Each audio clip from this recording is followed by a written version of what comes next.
Cela ne lui suffisait pas. Elle voulait plus d'amour, plus de pouvoir, plus d'or. À tel point que Diana commença à dire à sa pauvre rivale comment élever ses enfants. Madame sait mieux que quiconque, approuve le dauphin. Dans son désir de pouvoir, Madame de Poitiers était insatiable. C'est pourquoi l'aversion que Catherine de Médicis avait pour elle s'est transformée, sous ses yeux, en une véritable haine. Votre principale occupation, faire en sorte que la France ait des héritiers, a une fois jeté son mari. Convaincu que Catherine occupait à nouveau cette position, il perdit tout intérêt pour elle. Pendant de longues nuits, le jeune dauphin pleure, agonise, échafaude des plans. Mais jusqu'à présent, elle n'a pas la force d'agir. Mais Diane de Poitiers, qui a volé le cœur de son mari, en avait tout autant. Hélas, Catherine de Médicis aimait beaucoup son mari. Henri, héritier du trône, n'était destiné qu'à des fins politiques. Et il se trouve que la Florentine l'adore. Il est d'autant plus douloureux de la voir à nouveau mise à l'écart. Et par une femme bien plus âgée qu'elle. Madame de Poitiers s'est mariée quand je suis née, a déclaré Anne d'Étampes, la beauté de la cour. On se moque souvent de l'âge de Diana. Bien sûr, on le fait discrètement, car son pouvoir ne cesse de croître. Le 31 mars 1547, le roi de France François Ier meurt. C'est désormais son fils, Henri, qui gouverne. Et Diane de Poitiers se hisse à un niveau inégalé. La favorite royale reçoit désormais chaque matin une foule de visiteurs.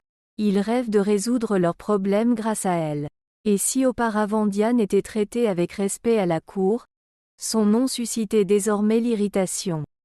L'insatiable était considérée comme trop gourmande. Le roi lui-même avait tout fait pour que Diane soit détestée. À la mort de son père, il envoya immédiatement des émissaires à Anne d'Étampes, la dame de cœur de François Ier depuis de nombreuses années, et réclame les bijoux que le souverain a offerts à la belle blonde. Anne avait accumulé des coffres remplis de bijoux somptueux. Et à qui étaient-ils destinés? À Diane de Poitiers. Avec une grande joie, la nouvelle grande favorite revêtit perles et diamants, elle qui en portait d'autres auparavant. Catherine attendait à nouveau un enfant et elle ne se sentait pas bien.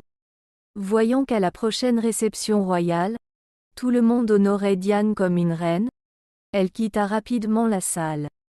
Personne n'a prêté attention à sa démarchandisation.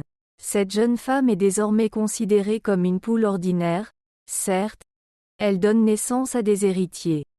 Mais à quoi sert-elle? Catherine accumule les offenses et n'en oublie aucune. Les cadeaux offerts à Catherine ressemblent à des aumônes. Diane reçoit le magnifique château de Chenonceau et Catherine obtient le droit de faire des réparations au château de Tournelle. Diane est autorisée à tirer des revenus d'un immense duché, tandis que la reine de France contrôle de modestes domaines. Humiliée à plusieurs reprises, Catherine commence à rassembler son équipe de partisans. Il s'agit avant tout d'Italiens. Elle aide ses proches à entrer à la cour et à obtenir de bons postes. Son majordome et ses femmes de chambre sont originaires d'Italie. Insatiable tente de s'y opposer, mais le roi Henri intervient. Laissez-la faire. Qui se soucie de cette grosse Florentine? Catherine de Médicis subit une terrible humiliation le jour de son couronnement. Le 26 juillet 1547, dans la cathédrale de Reims, son époux apparaît dans une robe brodée des initiales G et D. Là encore, l'insatiable fait preuve de culot. Elle tente d'être plus important que la reine. Le favori envoie le roi dans le lit de Catherine, la cour Henri, sinon il n'irait jamais la voir. Tout cela est parvenu aux oreilles de la reine et la fait pleurer à nouveau. Le roi et l'esclave de Diane de Poitiers, écrivent les ambassadeurs anglais à Londres. Le monde entier sait qu'Henri cède à l'insatiable et que Catherine ne veut rien dire. Elle prend donc le destin en main. Catherine comprend qu'elle a besoin de soutien. Elle doit gagner les cœurs. Elle va diriger sa propre armée. Et elle doit aussi en savoir beaucoup sur beaucoup de choses. En 1550, la reine de France commence à apprendre l'art de fabriquer des poisons. Elle suit aussi de près les prédictions des astrologues. Tu brilleras, lui ont dit ceux qui pouvaient lire dans les étoiles, et l'insatiable disparaîtra. Tu domineras le monde. Serrant dans ses mains le papier contenant la prophétie, Catherine sourit.